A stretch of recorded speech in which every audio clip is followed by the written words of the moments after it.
बिल्कुल शांत, एकदम शांत। The chapter is human health and disease. क्या आज आप लोग की क्लासेस लेट छूटी क्या? बाबा की। अच्छा, तो सबसे पहली बात यह है कि हम लोगों ने हेल्थ की डेफिनेशन को ऑलरेडी डिस्कस कर रखा है, और ये डेफिनेशन हमने WHO की डेफिनेशन से उठाई है। और मैंने आपको बताया था WHO का मतलब ये होता है वर्ल्ड हेल्थ ऑर्गेनाइजेशन।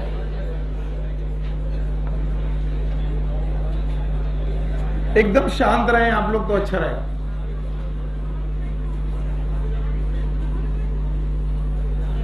और जो वर्ल्ड हेल्थ ऑर्गेनाइजेशन की डेफिनेशन है, they are very modern definition of the health. Health की सबसे मॉडर्न डेफिनेशन में एक डेफिनेशन है जो हमने WHO की डेफिनेशन से उठाई।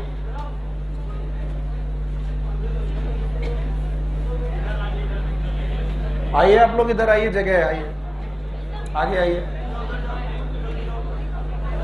आगे आइए, जल्दी आइए, जल्दी बैठिए।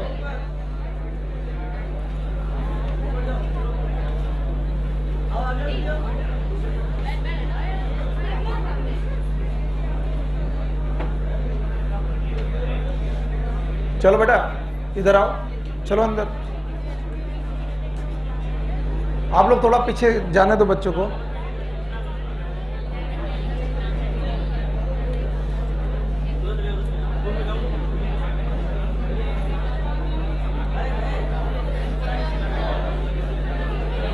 हाँ बेटा, AC ऑन करा दो भाई, बच्चे बहुत।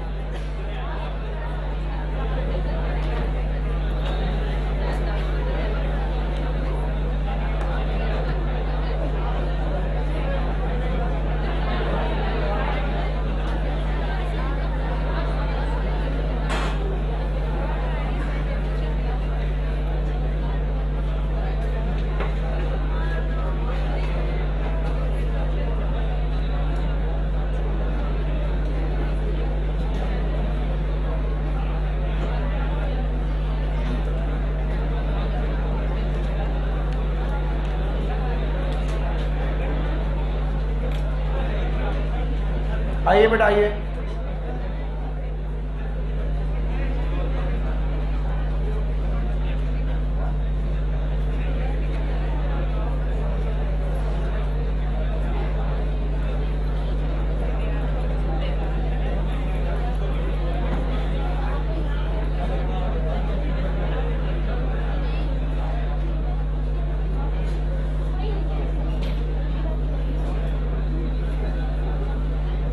बस अब शांत रहिए, एकदम शांत। आओ आगे आओ, जगह है, जल्दी आओ।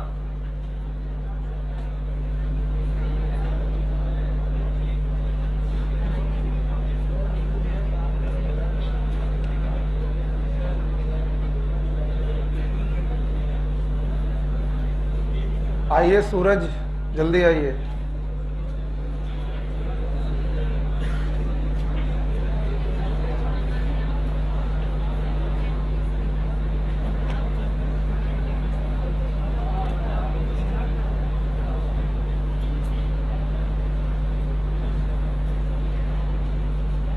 और अब शांति से सुनिए। चैप्टर का नाम है ह्यूमन हेल्थ एंड डिसीज। दो पोर्शन पर डिस्कशन है, एक तो हेल्थ पोर्शन पर, दूसरा डिसीज।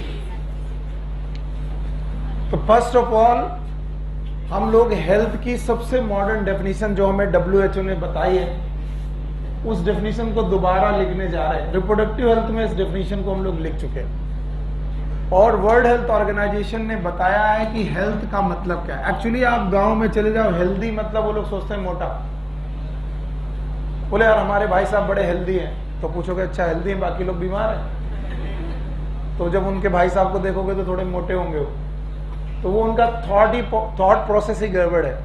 तो WHO ने कहा हेल्थ का मतलब वो नहीं जो आप समझते हैं। हेल्थ का मतलब है कंप्लीट वेलबींग। पहले भी बोला था मैंने it is the state of complete well being. और इसके लिए मैंने आपको 4 स्टेटस बताए थे, याद है? याद है? डेफिनेशन तो मैं वो लिख ही दूंगा। It is a complete well being of, कैसा? फिजिकल, यानी आदमी फिजिकली फिट होना चाहिए, इसके अलावा वो मेंटल फिट होना चाहिए और सोशल फिट होना चाहिए। याद आया? मैंने एक और चीज बोली थी, मेंटल, इमोशनल।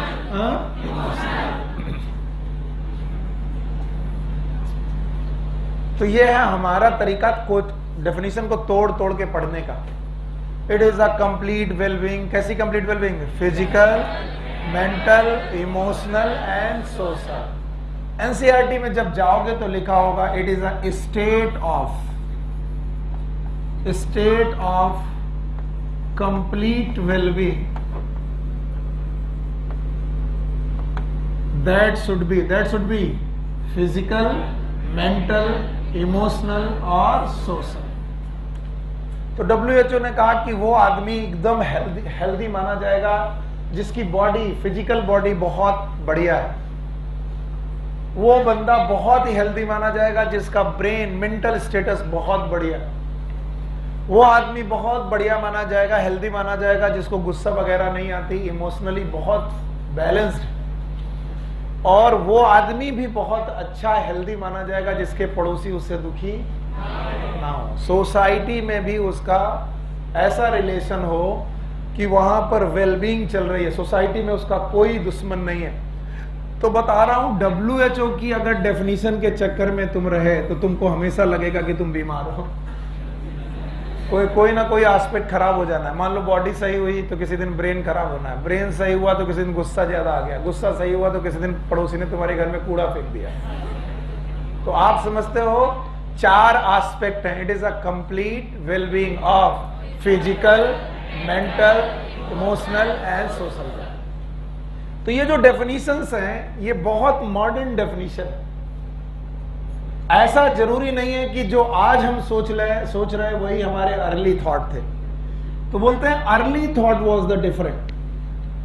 और इन अर्ली थॉट को एनसीईआरटी यहीं से शुरू करती है कि पहले लोग मेडिसिन के बारे में क्या सोचते थे या हेल्थ के बारे में क्या सोचते थे। तो जो अर्ली थॉट है वो 2 तरीके के थॉट आपकी एनसीईआरटी ने बताए हैं। एक तो इंडियन थॉट है, इंडिया में कैसा हेल्थ को के बारे में क्या सोचा जाता था। और दूसरे थॉट हैं ग्रीक, ये वेस्टर्न थॉट है। ग्रीक के एक डॉक्टर हुए हैं, ग्रीक के एक फिलोसफर हुए हैं, उनका नाम है हिप्पोक्रेट्स। बोलो क्या नाम है? इन्हें बोलते हैं फादर ऑफ मेडिसिन, हिप्पोक्रेट।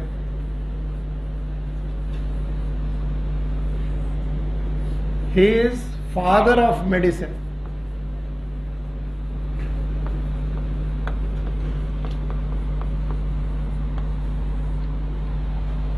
ऐसे ही इंडिया में एक बड़े ऋषि हुए हैं, इनका नाम है चरक।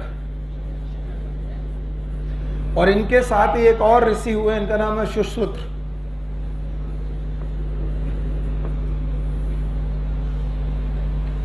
और इनके सिस्टम का नाम है आयुर्वेदा। आयुर्वेद जिसको हम लोग बोलते हैं आयुर्वेदा। और इनका भी अपना एक वेस्टर्न मेडिसिन सिस्टम है जिन्हें हम लोग बोलते हैं फादर ऑफ मेडिसिन। नाम क्या है? तो पुराने लोग, चाहे वो इंडिया के हों चाहे वो ग्रीक के हों, ये मानते थे कि हमारी बॉडी में ह्यूमर्स पाए जाते हैं। अब आप पूछेंगे what is humours? The humours are the internal secretion of the bodies.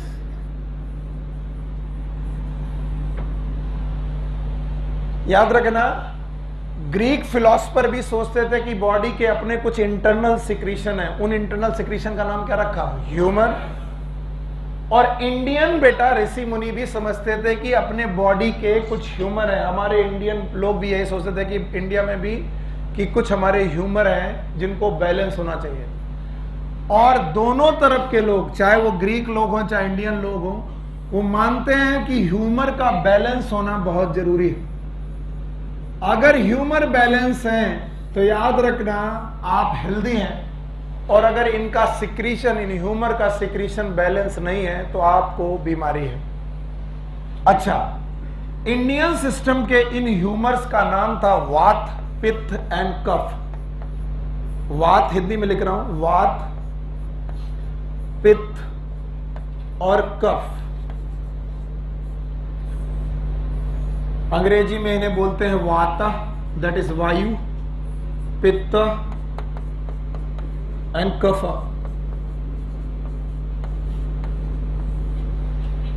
और इंडियन के इन थॉट को बोलते थे three humour system. Three humour system. और मानते थे कि अगर किसी आदमी के ये तीनों ह्यूमर, तीनों सिक्रीशन फिक्स हैं, कौन कौन, वात, पित्त और कफ, तो वो हेल्दी है। आज भी गांवों में चले जाओ, लोग कहेंगे सर जी खांसी आने लगी है, कफ बन रहा है। क्या बन रहा है? रेस्पिरेटरी सिस्टम में कफ सिक्रीशन हो जाता है। किसी को गठिया हो गया तो बोलेंगे वात खराब हो गई। वात मतलब वायु। तो बोलते हैं वात, पित्त और कफ तीन ह्यूमर पाए जाते हैं। ये कौन लोग मानते हैं? इंडिया। और बोलते हैं वात, पित्त और कफ तीनों अगर बैलेंस हैं तो हम लोग बीमार हैं कि हेल्दी हैं। ये अर्ली थॉट था किसका? इंडिया। वहीं हिप्पोक्रेट थे। हिप्पोक्रेट की भी एक हाइपोथेसिस थी। It was known as good humour hypothesis. NCERT में जहां लिखा है अंडरलाइन कर लीजिएगा। It is known as good humour hypothesis. Hippocrates ये मानते थे कि जिनके सिक्रीशन गुड हैं वो हेल्दी हैं, और जिनके बैड ह्यूमर हैं वो बीमार हैं। ऐसा ही एक बैड ह्यूमर को वो बोलते थे ब्लैक बाइल। Black bile. और बोलते थे इस दुनिया में जितने भी लोगों के पास ब्लैक बाइल सिक्रीशन है, कैसा बाइल? ब्लैक बाइल सिक्रीशन है, वो लोग हॉट पर्सनैलिटी है। यस, अगली बार जब आप अपने आप को हॉट कहें तो आप जाने आप कैसे हैं। Black bile, sir I am hot. अच्छा, हॉट का मतलब आपका कौन सा बाइल बढ़ा हुआ है? ब्लैक। और ऐसा कौन मानता था? हिप्पोक्रेटिस। हिप्पोक्रेटिस मानते थे कि गुड ह्यूमर हाइपोथेसिस के दौरान एक सिक्रीशन होता है ह्यूमन में, that is known as black bile. बोलो कौन सा? और बोलते हैं ब्लैक बाइल वाले लोगों की पर्सनालिटी हॉट होती है। कैसी होती है? और इनको फीवर आने के चांसेस ज्यादा रहते हैं, यानी इनको ज्यादातर समय पर फीवर ही आता रहता है। ये मानते थे हिप्पोक्रेटिस और द हिप्पोक्रेट्स। ऐसी ही हाइपोथेसिस थी Indian hypothesis. This was the three humour system और थ्री ह्यूमर हाइपोथेसिस। और ये तीन ह्यूमर हाइपोथेसिस में कौन कौन से तीन ह्यूमर थे? बोलो कौन? वात, पित्त, और हम एक सिक्रीशन को मानते थे कि तीनों। हम कहते थे अगर तीनों सिक्रीशन सही हैं तो बंदा हेल्दी कि डिसीज्ड? हेल्दी।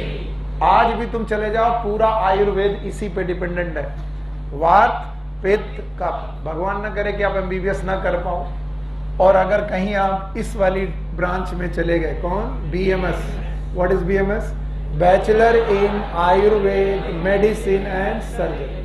तो जो लोग बीएमएस कर रहे होते हैं उनसे पूछना कि वो क्या पढ़ रहे होते हैं। वात, पित्त, समझ गए? और आज भी बहुत सारे लोग नाड़ी देख के बता देते हैं। नाड़ी मतलब पल्स, कि ये वात की नाड़ी है कि पित्त की नाड़ी है कि कफ की नाड़ी है। अगर गांव में लोगों को तुमने सुना हो, कितने लोगों ने सुना है कि नाड़ी देख के लोग बीमारी बता देते हैं? यानी अभी हम लोग में इंडियन सिस्टम जिंदा है। बाकी अंग्रेज लोग तो अपने यहाँ पर आए थे, चले गए, लेकिन इंडिया अभी भी जिंदा है। तो बताओ, अर्ली थॉट क्या WHO को मानता है? नहीं। अर्ली थॉट में इंडिया में कुछ और चल रहा और ग्रीक में कुछ और चल रहा। ग्रीक में कौन?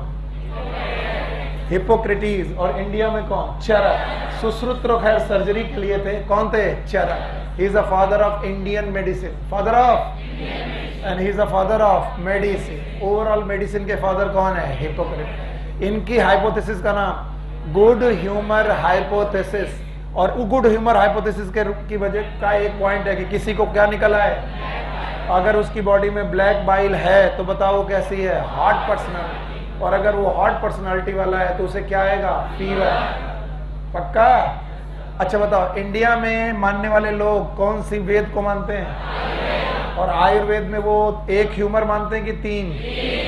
एक। और तीनों ह्यूमर याद हैं? नंबर 1 वात, पित्त, और बोले इनको तीनों को बैलेंस होना चाहिए। ये सारा काम चल रहा था और पुरानी मेडिसिन चल रही थी। तभी एक साइंटिस्ट आते हैं, ये वैज्ञानिक है, इनका नाम है विलियम हार्वे।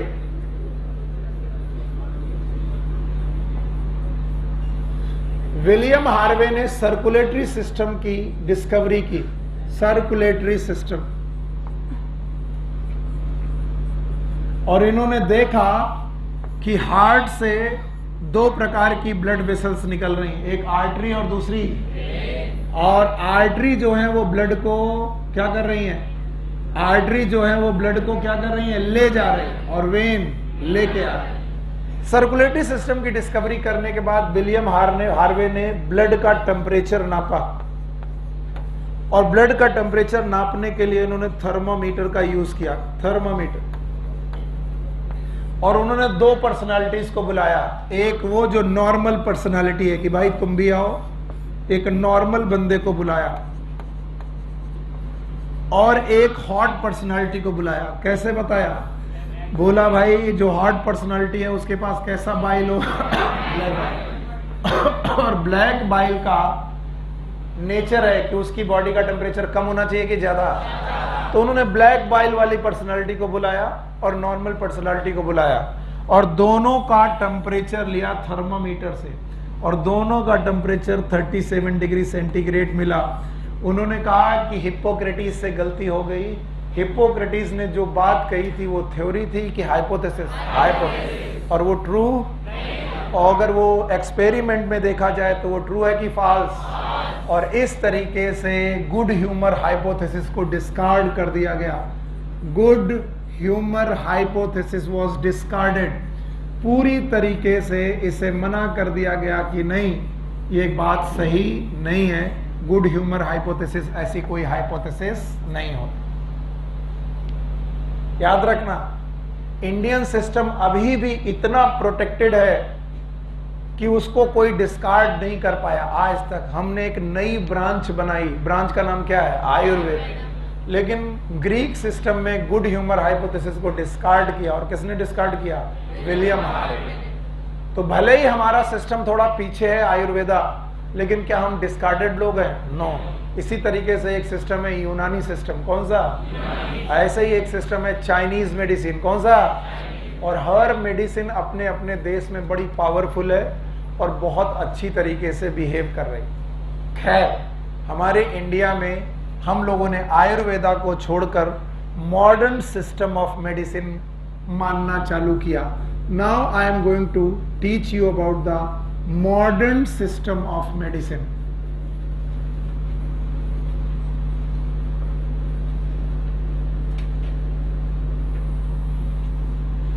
याद रखना, हमारे लोगों ने आयुर्वेद को छोड़ करके मॉडर्न सिस्टम ऑफ मेडिसिन को जानना चालू किया। मॉडर्न सिस्टम ऑफ मेडिसिन ये कहता है कि हमारी बॉडी की एक प्रतिरोधक क्षमता होती है। इस प्रतिरोधक क्षमता को हम लोग इम्यून सिस्टम बोलते हैं। क्या बोलते हैं? Immune system. बिल्कुल सब कुछ छोड़ के सुनो, जरूरी नहीं कि हर चीज लिखी जाए। बोलते हैं इम्यून सिस्टम जो है ये एक प्रोटेक्टिव सिस्टम है, ये हमें प्रोटेक्ट करता है।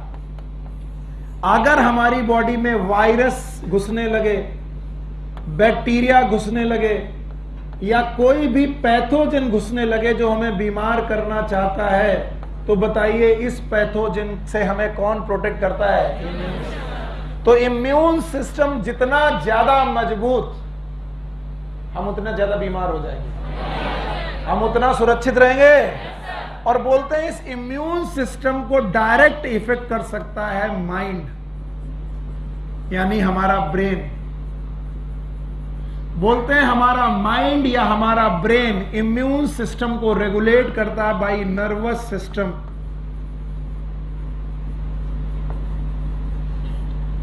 And by endocrine system. NCERT की इन सारी लाइनों को अंडरलाइन कर लेना आप लोग घर जा करके। तो बोलते हैं हमारी बॉडी में जो हमारा ब्रेन है, हमारा माइंड है, उन्होंने ब्रेन की बजाय माइंड शब्द यूज किया। तो बोलते हैं जो हमारा माइंड है वो हमारे इम्यून सिस्टम को दो तरीके से कंट्रोल करता है। वन इज नर्वस सिस्टम से हमारे इम्यून सिस्टम को कंट्रोल करता है, और किससे? एंडोक्राइन। एंडोक्राइन सिस्टम का मतलब है हार्मोन। कौन है बेटा? वो हमारी बॉडी को हार्मोन्स के साथ कंट्रोल करने की कोशिश करता है और नर्व के साथ कंट्रोल करता है।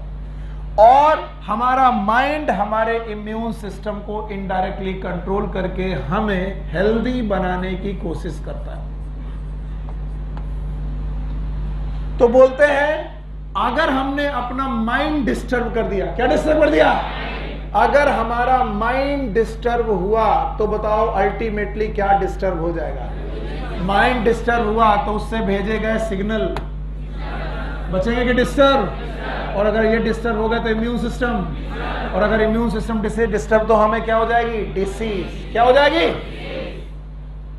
तो बोलते हैं हमें अपना माइंड डिस्टर्ब नहीं करना है। इसका मतलब हमें अपनी मेंटल वेलबींग रखनी है। कैसी वेलबींग? मेंटल वेलबींग रखनी है। अगर हम मेंटली वेलबींग रहेंगे तभी हम हेल्दी रहेंगे, क्योंकि ब्रेन का डायरेक्ट कंट्रोल हमारे इम्यून सिस्टम, और इम्यून सिस्टम हमारी बॉडी में, फिजिकल बॉडी में पाया जाता। कहां पर? तो बताओ हमारे इम्यून सिस्टम को कितनी तरीके से डिस्ट्रॉय किया जा सकता है? दो। एक कौन? फिजिकल, और एक कौन? मेंटल। और मेंटल को कौन डिस्ट्रॉय कर सकता है? हमारी मेंटल पीस को कौन डिस्ट्रॉय कर सकता है? सोसाइटी। बोलो कौन? मेरा मेंटल एकदम पीस है, मैं घर में आराम से बैठा हूं, मेरे पड़ोसी आकर के मेरे ऊपर लाठी चलाने लगे, मैं एकदम नॉर्मल रहूंगा? नॉर्मल रहूंगा? क्या मेरा मेंटल पीस डिस्टर्ब हो जाएगा? और अगर मेरा मेंटल पीस डिस्टर्ब हुआ तो क्या मेरा इम्यून सिस्टम डिस्टर्ब हो जाएगा? और अगर डिस्टर्ब होगा तो हमारी डिसीज, हम हेल्दी होंगे कि डिसीज हो जाएंगे? डिसीज हो जाएंगे। और इसी वजह से WHO ने अपनी डेफिनेशन बनाई। क्या किसी को याद है? अभी तो लिखी है, बताओ बताओ क्या है? It is a complete physical, mental and social wellbeing of human. हम लोग की कौन कौन सी? फिजिकल, मेंटल और सोशल। और वो किस सिस्टम के बारे में बता रहा? Modern system. फिर से बोलो। अच्छा देखो, बोर्ड में कुछ नहीं रहेगा तब मैं ज्यादा खुश रहूंगा। बताओ, अर्ली थॉट याद है? पुराने थॉट जो है मेडिसिन के, वो इंडिया में अलग और ग्रीस में अलग हैं। इंडियन थॉट और ग्रीक थॉट दोनों एक जैसे कि अलग अलग? बड़ा अच्छा लगता है जब जवाब देते हो। इधर 3 ह्यूमर पॉलिसी है, यहाँ गुड ह्यूमर पॉलिसी है। बताओ दोनों में ह्यूमर की बात है? हियर इज 3 ह्यूमर हाइपोथेसिस, इधर इज गुड ह्यूमर। बताओ 3 ह्यूमर के नाम बताओगे? बोलो। 3 ह्यूमर है, और यहां पर गुड ह्यूमर। अगर ये तीनों बैलेंस हैं तो हम डिसीज, और यहां पर गुड ह्यूमर है, बैड ह्यूमर भी है। बैड ह्यूमर में कोई बाइल है? नाम बताओ। Black bile. और हिप्पोक्रेटिस ने कहा कि ब्लैक बाइल वाला बंदा कूल पर्सनालिटी है कि हॉट? और हॉट पर्सनालिटी है तो उसे फीवर आएगा? क्या ये बात विलियम हार्वे को सही लगी? क्या इन्होंने सर्कुलेटरी सिस्टम डिस्कवर किया?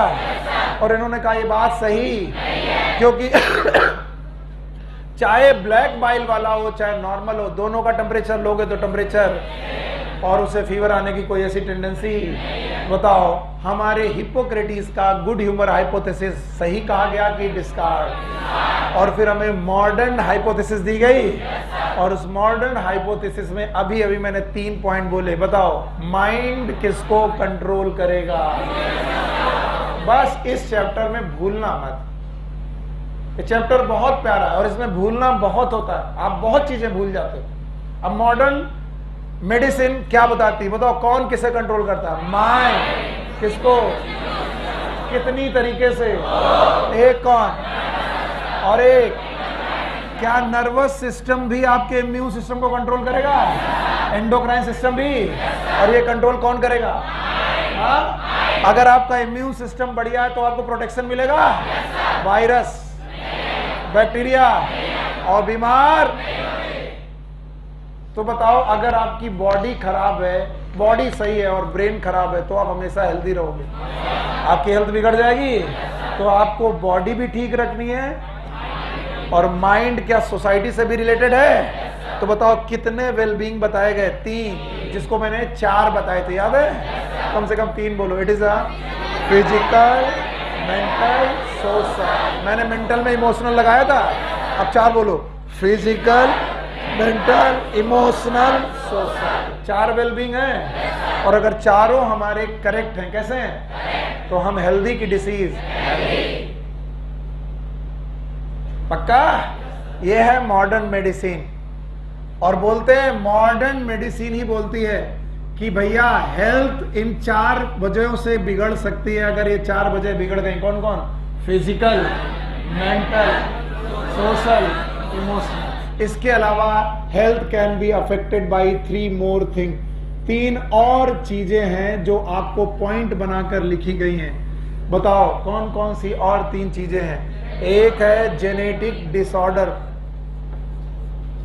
जेनेटिक डिसऑर्डर भी आपकी हेल्थ को खराब कर सकते हैं।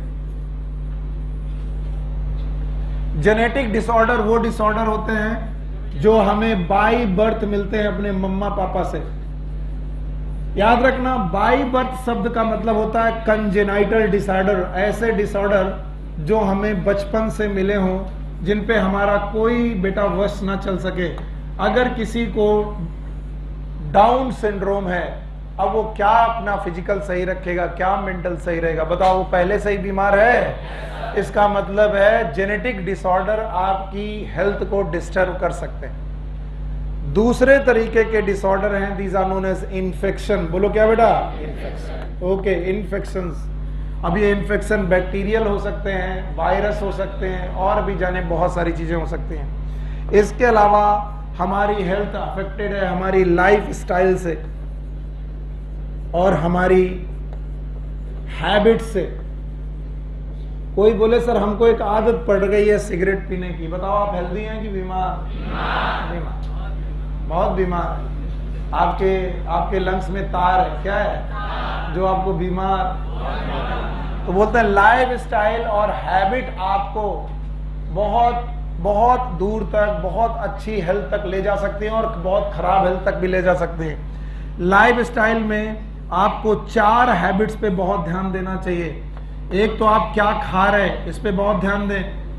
आप क्या पी रहे हैं, हाँ क्या हाँ, इस पे भी बहुत ध्यान दें। फूड और वाटर। इसके अलावा आप कितनी एक्सरसाइज कर रहे हैं, ये भी ध्यान दें।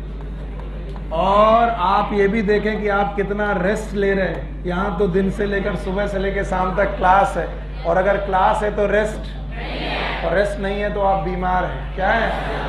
और इस अवस्था में जब आप पढ़ रहे हैं तो आप रेस्ट में हैं कि बेटा थके हैं? और थके हैं तो आपके बीमार होने के चांसेस। बताओ पढ़ा कौन रहा? और हम ही ये पढ़ा रहे कि रेस्ट नहीं लोगे तो बीमार हो जाओगे। अरे यार, इसीलिए क्या बेटा, इसीलिए कल छुट्टी है।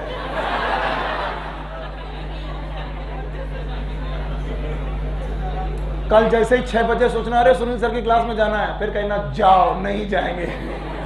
आराम से बोलना और 2 गालियां निकालना। हमें मत दिया करो यार। इन दिनों मेरे बाल ज्यादा झड़ रहे हैं और ये तब होता है जब गालियां बढ़ जाती हैं। हाँ तो चलो बताओ, हमारी हेल्थ को डिस्ट्रॉय करने के लिए कितनी कितनी चीजें हैं? बताओ क्या क्या है? जेनेटिक डिसऑर्डर है, हाँ यस सर, और इन्फेक्शन, और लाइफ स्टाइल में 4 बातें हैं। 5 की 4 बोलो कौन? फूड, वाटर, एक्सरसाइज, और 5वीं बात हैबिट। 5वीं बात दारू, सिगरेट, चरस, गांजा। हाँ बताओ, ये स्वास्थ्य के लिए हानिकारक है। यस, हटाएं। हाँ आप बोलो, अरे बीड़ी।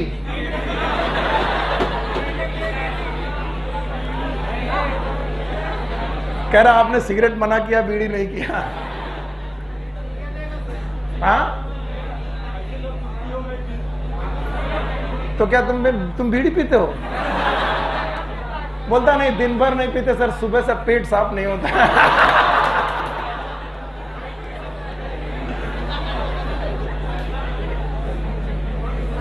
देखो चैप्टर धीरे धीरे पेस पकड़ रहा, डिस्ट्रॉय मत करो उसे। मैं पहले के कुछ पैराग्राफ को किसी तरीके से समझाने की कोशिश कर रहा हूं। बोले सर इतना हेल्थ हेल्थ चिल्लाते हो, अगर हम बहुत हेल्दी हुए तो ऐसा बड़ी काम कर लेंगे? अगर हेल्दी ही रहे और कुछ खाए नहीं, कुछ पिए नहीं और कुछ जिंदगी ऐसी गुजार दी तो भगवान को क्या जवाब देंगे कि तुम गए थे बड़े हेल्दी रहे, कुछ खाए? बोले ना। पिए? ना। अल्कोहल जानते? बोले ना, बस इतना जानते बाबा पढ़ाते थे। कुछ लोग कहते हैं नहीं हमने पिया है। पिया है? मिथाइल की एथाइल? हाँ, इथाइल? इसमें स्पिरिट कौन है? हाँ, और देखा चेहरे में चमक आ गई आज शाम को। हाँ बेटा ये सब ठीक नहीं है। तो बोले अगर आप हेल्दी होंगे, ओके, तो आपकी वर्क एफिशिएंसी बढ़ेगी। अगर आप हेल्दी हैं तो आपको हर काम में मन लगेगा, पढ़ाई में मन लगेगा, वर्क एफिशिएंसी बढ़ेगी। वर्क एफिशिएंसी बढ़ी तो आपको पैसा मिलेगा, प्रॉस्पेरिटी आएगी। ये सब एनसीईआरटी में लिखा है, मैं इसीलिए लेकर आऊं। इसके अलावा आपको लॉन्गिविटी आएगी। लॉन्गिविटी का मतलब आपकी जिंदगी के दिन घटेंगे कि बढ़ जाएंगे। इसके अलावा आईएमआर कम हो जाएगा। किसी को याद है आईएमआर? बोलो। Infant mortality. Infant mortality rate कम हो जाएगा।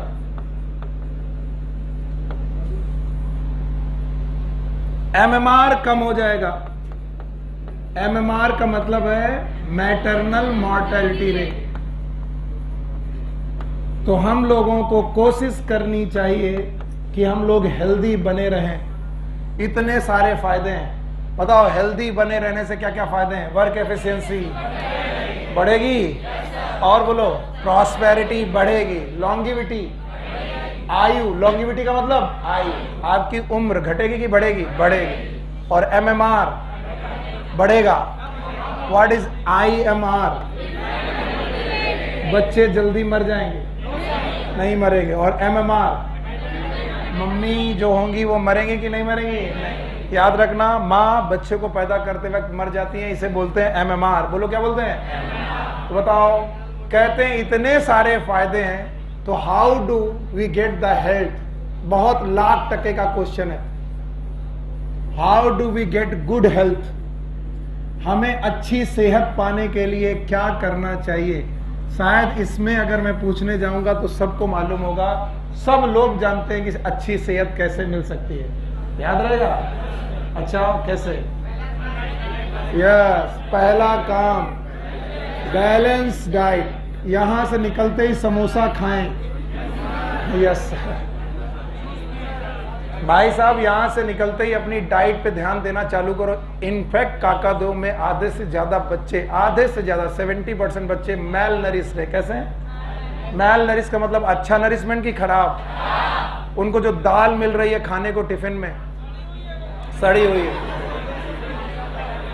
रोटियां चिपकी हुई हैं, ठंडी हो गई हैं तो चपक गई हैं, और चावल समझ में नहीं आता कि चावल बनने की कोशिश में है कि खीर में है ना, और सब्जियों में बदबू आ रही है, तो वो किसी तरीके से 4 रोटियां अंदर करके आप अपना दिन गुजार रहे हो। यस और नो? तो आपको बैलेंस डाइट तो नहीं मिली, तो पहले तो आपको बैलेंस डाइट मिलनी चाहिए। दूसरा, आप बढ़िया एक्सरसाइज करें। याद रखना, अच्छी एक्सरसाइज करें। और कुछ, आप पर्सनल हाइजीन पे ध्यान दें, ध्यान से। अब सर्दियां आ गई हैं, आप नहाना चालू कर रखेंगे कि बंद कर देंगे? तो हाइजीन घटेगी कि बढ़ जाएगी? घटेगी। हाँ बैलेंस डाइट खाएं, एक्सरसाइज करें। बेटा चैप्टर बर्बाद मत करो, मैं पॉइंट बना रहा हूं, बना लो, बाकी थोड़ी देर बाद अभी आपको चैप्टर वैसे भी अच्छा लगने लगेगा। बैलेंस डाइट खाएं, एक्सरसाइज करें, पर्सनल हाइजीन मेंटेन करें और कुछ बातों में अवेयरनेस रखें। हे भगवान, अभी भी अवेयरनेस बाकी है। यस हाँ भाई, क्या रिप्रोडक्टिव हेल्थ की अवेयरनेस याद है? तीन थी। एक थी अवेयरनेस टू एडोलसेंस, याद है? दूसरा अवेयरनेस टू फर्टाइल कपल और जनरल अवेयर। क्या वो अवेयरनेस रिप्रोडक्टिव हेल्थ की थी? क्या जनरल हेल्थ की भी अवेयरनेस होती होगी? मैं बेटा हार गया। तुम लोग जवाब, जितने लोगों के मुंह में ये आ जाता, अरे ये कब पढ़ाया, अवेयरनेस कब पढ़ाई, बाकी लोग कैसे बोल रहे हैं? बाकी लोगों को पॉइंट याद है। वो अवेयरनेस थी रिप्रोडक्टिव हेल्थ की, ये अवेयरनेस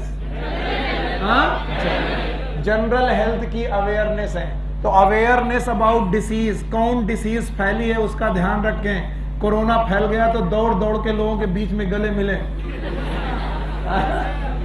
जो खांस रहा उसके मुंह के सामने खड़े होते हैं या फिर किसी दूसरे के मुंह के सामने खांस दें। नहीं, डिसीज के बारे में अवेयर रहें। कौन सी डिसीज है? इसलिए 2 गज दूरी, मास्क है तो कोरोना से बचाव के लिए 2 गज मास्क है पक्का। पब्लिक प्लेसेस में जाने से बचें, भीड़ भाड़े वाली क्लास में ना बैठें। About disease, awareness about vaccination, vaccination के बारे में अवेयर रहें। वैक्सीनेशन के बारे में अवेयर रहें। इसके अलावा कुछ लोग कोरोना के चक्कर में घर में बने रहे, बाहर निकले नहीं, पर मच्छरों का इंतजाम नहीं देखा और उनको घर में आकर मच्छरों ने काटा, कोरोना से बच गए, डेंगू से मर गए। तो अवेयर रहे अबाउट वेक्टर्स, वेक्टर कंट्रोल के बारे में अवेयर रहें कि घर में भी रहें तो मच्छरों से बच के रहें। मच्छरों से बचने का तरीका ये है, पुराना पानी जो काफी दिनों से रखा है उसे रखा रहने दें, हटा दें। मच्छरदानी का प्रयोग करें? No sir. ऑल आउट लगाएं, कछुआ छाप मच्छर अगरबत्ती जलाएं और फुल कपड़े पहन के रहें। शाम को इधर उधर घास के मैदानों में ना निकले। मैं आपको सच बता रहा हूं, कोरोना से ज्यादा डेडली डेंगू है। आपको विश्वास नहीं होता? जब डेंगू हेमोरेजिक फीवर होता है तो 3 दिन के अंदर राम नाम, ब्रेन की नस फटती है और बंदा गया काम से। तो आप अगर मच्छरों के बीच में रह रहे हैं तो मच्छरों से कहिए भाई, भाई नहीं बहन, क्योंकि मेल मच्छर कभी काटता, कौन काटता है? फीमेल। हाँ, फीमेल मच्छर काटती। अरे यार मैं ही बकवास करता हूं। इसके अलावा वेस्ट मटेरियल के बारे में देखें। आप वेस्ट मटेरियल को इधर उधर ना फैलाएं, इसके बारे में अवेयर रहें। कोई गंदगी फैला रहा हो तो उसे टोके। इसके अलावा हाइजीन ऑफ फूड देखें। कुछ भी मत खाएं कि नहीं सर समोसा है 4 दिन का रखा है, मक्खियां बैठी हुई हैं, तो क्या हुआ, गर्म कर दे दोबारा खा लेंगे। नहीं, हाइजीन ऑफ फूड देखें, हाइजीन ऑफ वाटर देखें। और अगर आप ये सब देखते रहेंगे तो भाइयों बहनों आपकी हेल्थ बहुत बढ़िया रहेगी, हेल्थ आप अच्छी रख पाएंगे। तो बताइए कैसे कैसे अच्छी हेल्थ रखी जा सकती है? 3, 3, 6, 3, 9, कितने पॉइंट बोल पाओगे? बोलो कैसे? पहले बोलो balance, exercise, person, awareness about disease, vaccination, waste material को सही जगह फैलाएं और hygiene of food, hygiene of. अच्छा, हम लोग वैक्सीन के इंतजार में हैं। किसकी? और हम चाह रहे हैं कि कोरोना की वैक्सीन आ जाए ताकि हमारी जिंदगी सुरक्षित हो जाए। तब तक 2 गज दूरी। ऑनलाइन जा रहा, कितना अच्छा लग रहा होगा, उन्हें क्या मालूम कितने लोग बैठे हैं। अच्छा, इसके बाद वो बोलते हैं सर अगर अच्छी हेल्थ हो गई तो हमें पता कैसे चलेगा? इसको जरा ध्यान से देखें, यहां से डिसीज के कॉन्सेप्ट उठ रहे हैं। एंड अब इसके बाद 1 सेकंड भी इधर उधर ध्यान मत दीजिएगा। अब तक तो जो बातें चली तो चली गई। बोलते हैं हमारी बॉडी की हर एक कोशिका का अपना एक होमियोस्टेसिस होता है। शब्द याद रखिएगा, कई बार आएगा आपकी जिंदगी में। बोलो क्या? It is known as homeostasis. जब मैं अगली बार आपसे पूछूं व्हाट इज होम्योस्टेसिस, तो आप बताएंगे हर कोशिका अपना इंटरनल एनवायरनमेंट। बोलो कौन सा?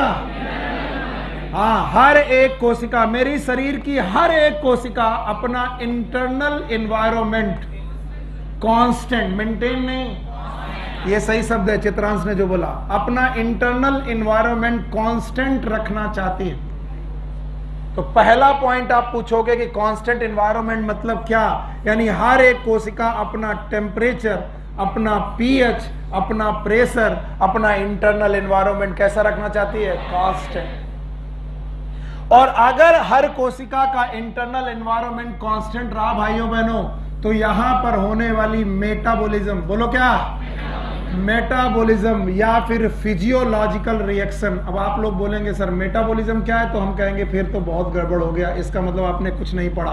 बताओ, हर कोशिका जिंदा कोशिका है, और जिंदा होने की गारंटी कौन है? मेटाबॉलिज्म। मेटाबॉलिज्म में दो हैं, एक कौन? एनाबॉलिज्म, और एक, और क्या ये केमिकल रिएक्शन है? तो बोलते हैं इनका केमिकल रिएक्शन का जो रेट ऑफ रिएक्शन है, बोलो क्या? रेट ऑफ रिएक्शन मिनिमम है, मैक्सिमम है कि ऑप्टिमम? हाँ, अब देखना कुछ लोग इस डेफिनेशन में फंस जाएंगे, कुछ लोग बह निकलेंगे, निकल जाएंगे। What is homeostasis?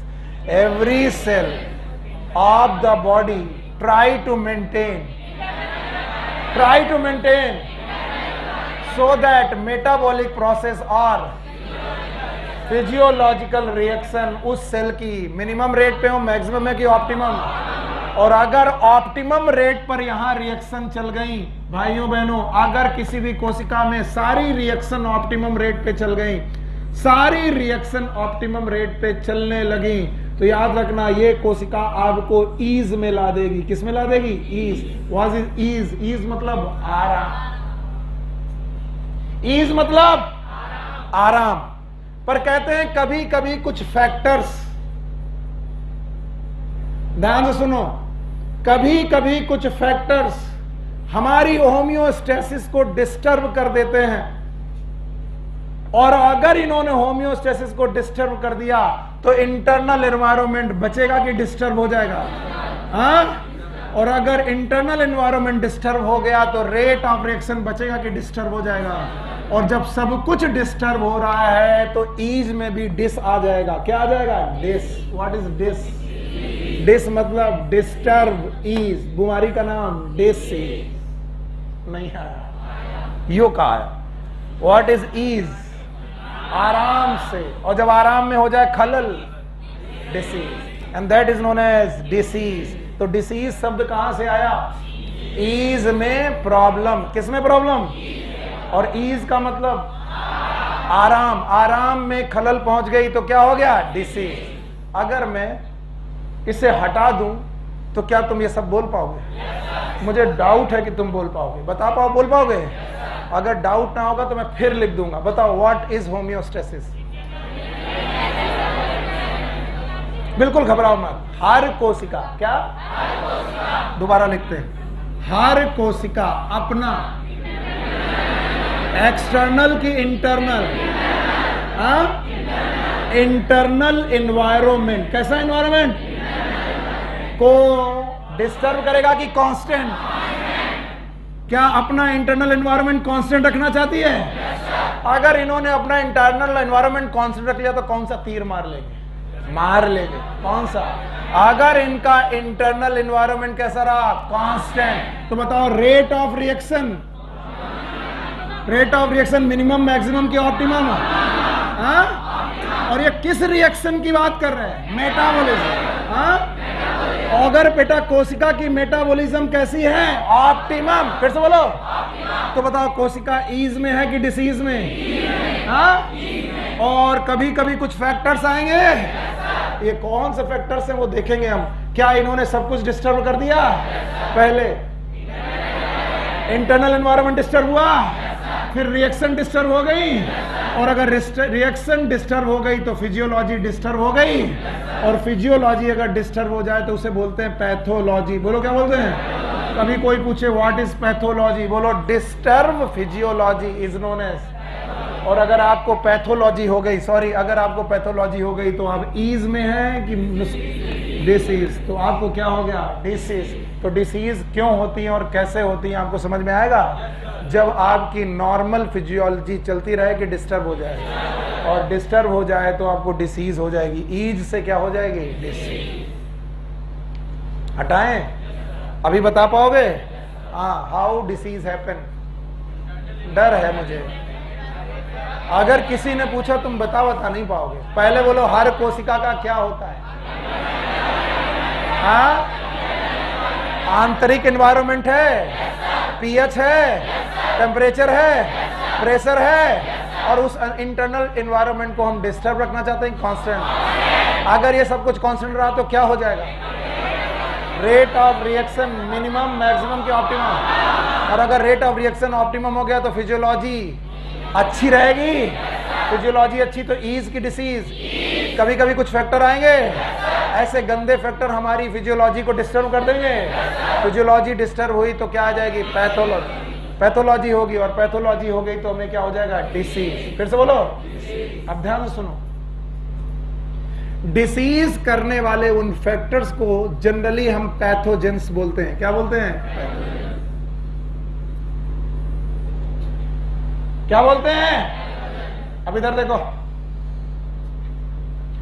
जब ये पैथोजेंस हमारी किसी भी सेल के अंदर घुसते हैं, सेल के अंदर एंट्री मारते हैं, तो इनके एंट्री मारने के लिए एक शब्द रखा है मेडिसिन ने, इसे बोला गया इन्वेजन। बोलो क्या? मैं सारे पॉइंट पूछूंगा, जल्दबाजी मत रहना। बताओ, कोई भी बैक्टीरिया जब घुसा तो क्या हुआ? इन्वेजन करने के बाद वो हमारी बॉडी में करता है एडाप्टेशन। वहां रुकेगा और एडाप्ट करेगा। एडाप्टेशन। बोलो क्या बेटा? मान लीजिए मलेरिया पैरासाइट मेरी बॉडी में घुसा। घुसना बोलोगे नहीं? काहे इतना लिख रहे हो? कुछ फायदा नहीं होगा, वो पॉइंट तुमको कभी याद नहीं रहेंगे। इसको देखो, ब्रेन में रखो इसे। मच्छर ने मुझे काटा, मलेरिया पैरासाइट छोड़ा, बोलो क्या हुआ? इन्वेजन हुआ। अब इन्वेजन करने के बाद मलेरिया पैरासाइट मेरी आरबीसी में घुसा। किसमें घुसा? और वहां एडाप्ट करा। क्या कर गया? एडाप्ट। घुस गया। और एडाप्टेशन के बाद वहां उसने किया मल्टीप्लिकेशन। यानी जो बंदा अंदर गया वो अपना नंबर उतना ही रखेगा कि बढ़ाएगा? और जैसे ही मल्टीप्लिकेशन करने लगा, हमारी नॉर्मल फिजियोलॉजी डिस्टर्ब हो गई और पैदा हो गई पैथोजेनेसिस। बोलो क्या? अब देखो, हमें गड़बड़ लग रहा है कि तुम लोग केवल हाँ बोलोगे, मजा नहीं आएगा ऐसे। बोलो, जैसे ही कोई इन्वेजन करेगा, अंदर जाएगा, क्या करेगा? एडाप्टेशन। बैक्टीरिया मेरे अंदर गया, एडाप्ट कर गया।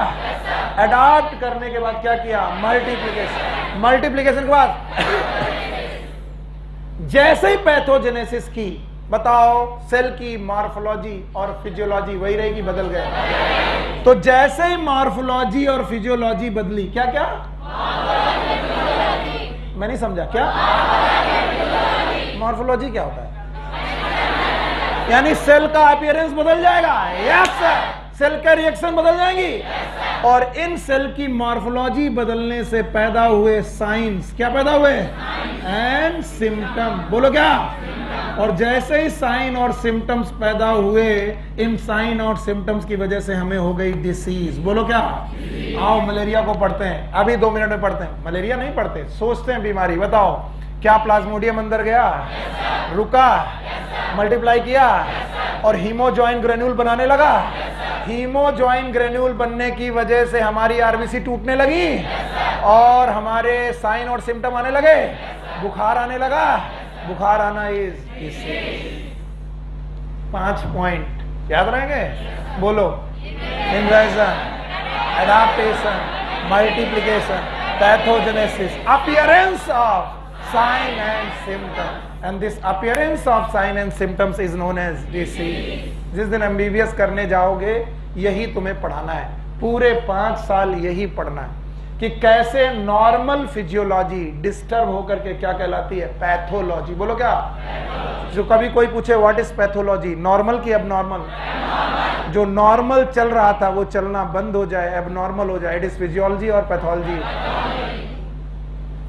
भाई अगर आपका मन नहीं कर रहा तो बाहर ही बैठे वहीं से निकल जाओ, बातें मत करो।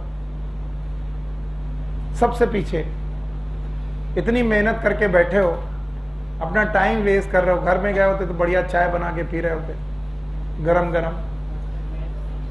बदनाम चाय के यहां जाकर पी सकते हो। जब तक यहां हो तब तक मेरे पास रहो और बातें करो। क्या पैथोजेनेसिस और बीमारी के 5 पॉइंट याद रहेंगे? हटा दें? अब बोलो। इनवेजन, पक्का? डिसीज हो गई। अब बोलते हैं डिसीज दो प्रकार की हैं हमारी बॉडी में। डिसीज एक्चुअली 2 प्रकार की है।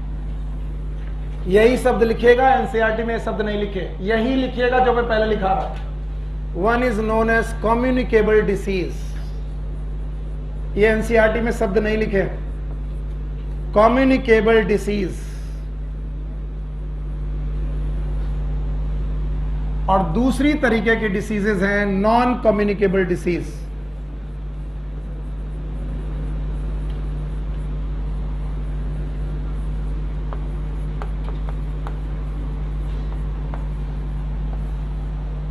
तो आपकी बॉडी में 2 प्रकार की डिसीज होने की संभावनाएं हैं। एक कौन सी? Communicable disease. दूसरी कौन सी? Communicable disease are the disease which occur due to, yes, these occur due to microorganism। ये वो डिसीज हैं जो माइक्रो ऑर्गेनिज्म की वजह से होती हैं। यानी these are the disease which occurs due to viruses, due to bacteria, due to protozoa, etc.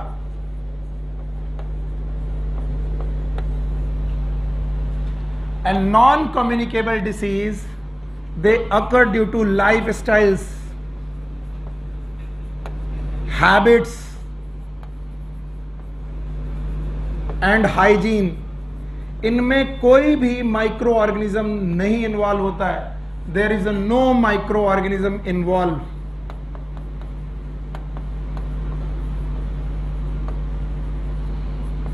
ऐसी डिसीज जिनमें कोई माइक्रो ऑर्गेनिज्म इन्वॉल्व ना हो, those are known as non communicable disease.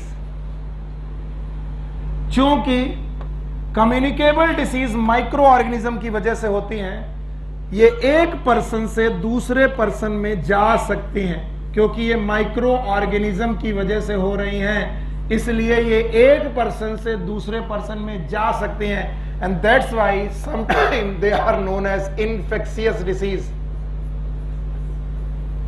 मुझे मान लीजिए मुझे वायरल फीवर आ रहा है, वायरल जुखाम है, तो बताइए ये कम्युनिकेबल हुआ कि नॉन कम्युनिकेबल? हाँ? और आप मेरे पास से गुजरे और मैंने खांस दिया, तो क्या आपको जा सकता है? And that's why it is known as infectious. फिर से बोलो। लेकिन कहीं धोखे से मुझे डायबिटीज है, क्या है, और तुम मेरे को छू लिए, डायबिटीज हो जाएगी, ब्लड प्रेशर हो जाएगा, कैंसर मुझे तुम्हें हो जाएगा। भगवान ना करे ऐसी कोई डिसीज हो, नॉन कम्युनिकेबल डिसीज, जो किसी माइक्रो ऑर्गेनिज्म से। ऐसी डिसीजेस में लाइफ स्टाइल होती हैं, जैसे कि ये डायबिटीज है, इसमें कोई माइक्रो ऑर्गेनिज्म इन्वॉल्व नहीं है। ब्लड प्रेशर है, जैसे कि कैंसर है, एटसेट्रा।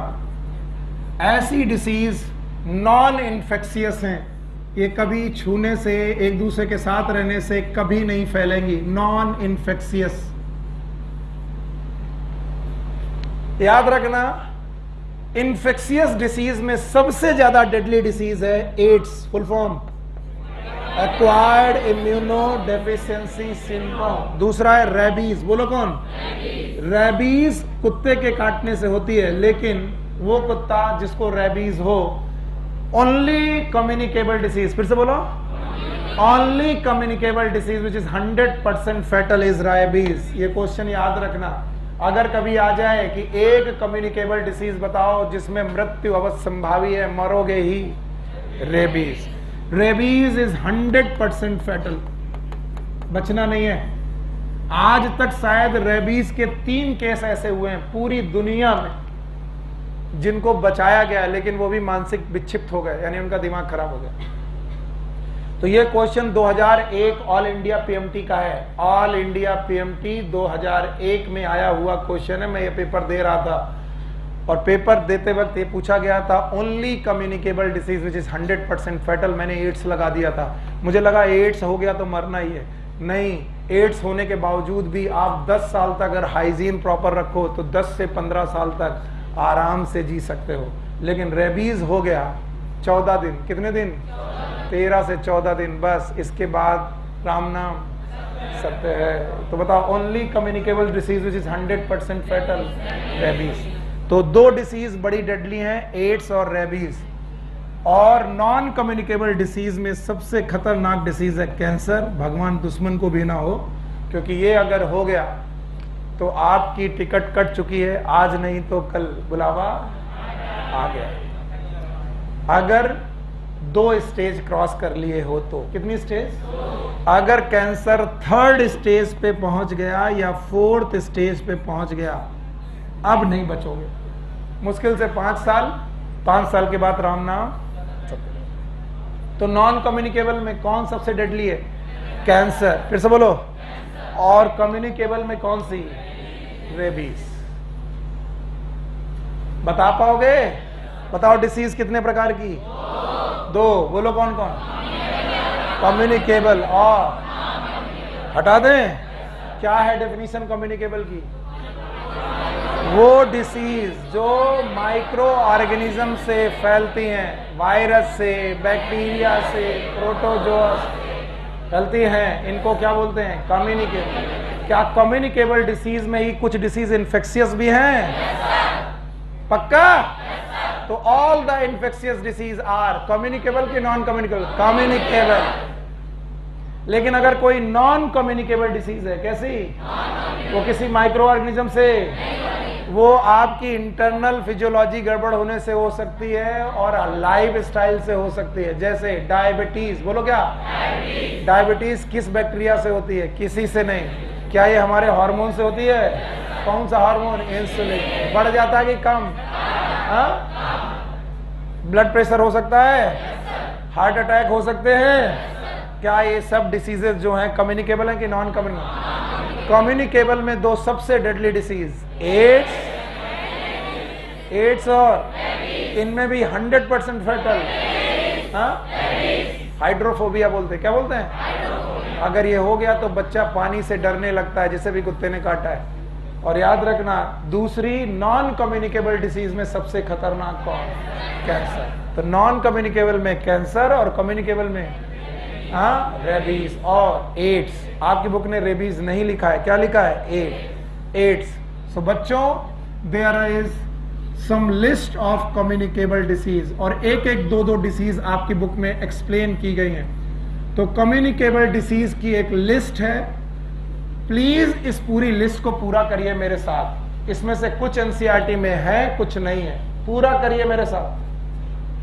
पहले बैक्टीरियल। मैं ज्यादातर बैक्टीरियल डिसीज को लिखने की कोशिश करूंगा और उनका कॉजल ऑर्गेनिज्म लिखने की कोशिश करूंगा। एक ना एक क्वेश्चन हर साल पूछा गया है, इसलिए आप एनसीईआरटी में हो ना हो आप जरूर लिखिएगा। पहली बीमारी है टाइफाइड, दूसरी है निमोनिया, तीसरी है बबोनिक प्लेग, चौथी है टीबी, पांचवी है लेप्रोसी कोढ़। इसके अलावा है कॉलेरा, इसके अलावा है diphtheria,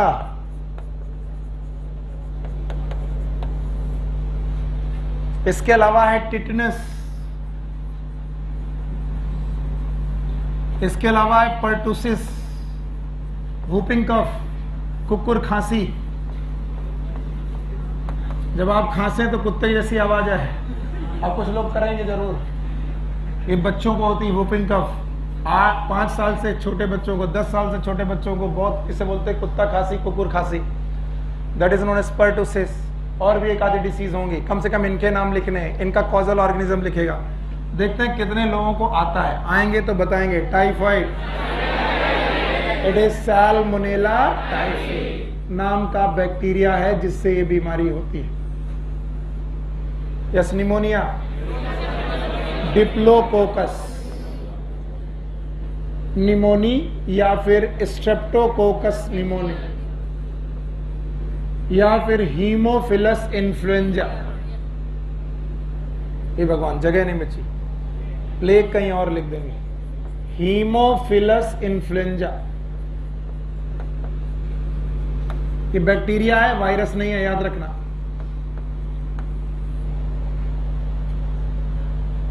plague, yersinia pestis, yes, bordetella pestis भी, एर्सीनिया पेस्टिस और the bordetella pestis. TB, mycobacterium. Leprosy और टीबी दोनों ही माइकोबैक्टीरियम से हैं और दोनों के स्पीसीज सेम की अलग अलग। यह है माइकोबैक्टीरियम ट्यूबरकुली, ट्यूबरकुलोसिस। और लेप्रोसी बोलो, mycobacterium leprae. Cholera, vibrio cholerae, vibrio cholerae. इस diphtheria, corynebacterium diphtheriae, corynebacterium diphtheriae. जो सबसे पीछे बैठे उनको तो कुछ दिख नहीं रहा होगा, नहीं दिख रहा ना, नहीं दिख रहा। Corynebacterium डिप्थीरी।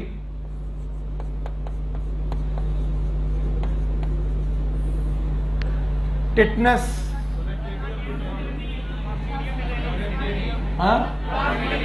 क्लॉस्ट्रीडियम टिटेनाई।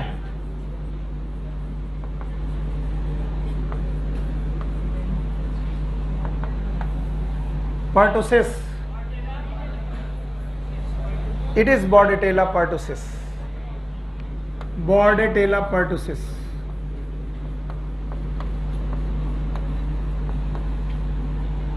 वो गलत नाम था। ये कुछ बैक्टीरियल डिसीज हैं जिनके नाम हो, इनमें से ये दो डिसीज हमारे कोर्स में एनसीईआरटी ने रखी हैं, एक टाइफाइड और एक निमोनिया। अभी डिस्क्राइब कर रहा हूं, 2 मिनट दो मुझे। चलो मैं बोल रहा हूं, अगर किसी को पीछे नहीं दिख रहा तो। टाइफाइड, साल्मोनेला टाइफी, बोलो। Pneumonia, diplococcus, streptococcus, haemophilus influenzae. 3 चीजों से हो सकता है। Plague, yersinia pestis. TB, mycobacterium tuberculosis. Leprosy, mycobacterium leprae. Cholera, vibrio cholerae, बोलो कौन। Diphtheria, corynebacterium diphtheriae. और टिटनस, क्लॉस्ट्रीडियम टिटेनाई। और पर्टुसिस, बॉर्डेटेला पर्टुसिस। ये कुछ बैक्टीरियल डिसीज हैं जिनके नाम आपको आने चाहिए, इनसे क्वेश्चन बनते हैं और कई बार बने। इनमें से बहुत डिसीज आपकी टीकाकरण में है। डीपीटी का टीका, डीपीटी, डिप्थीरिया, पर्टुसिस, टिटनेस का टीका डीपीटी होता है। बीसीजी का टीका, ट्यूबरकुलोसिस। किसी को नहीं मतलब है। बीसीजी का टीका लगता है किसके लिए? हाँ, एमडीटी दवाइयां खाते हो किसके लिए? लेप्रोसी। हाँ, एमडीटी खाओ, कुष्ठ मिटाओ, इट इज लेप्रोसी। कोड़ हटाएं, हट जाएं, ले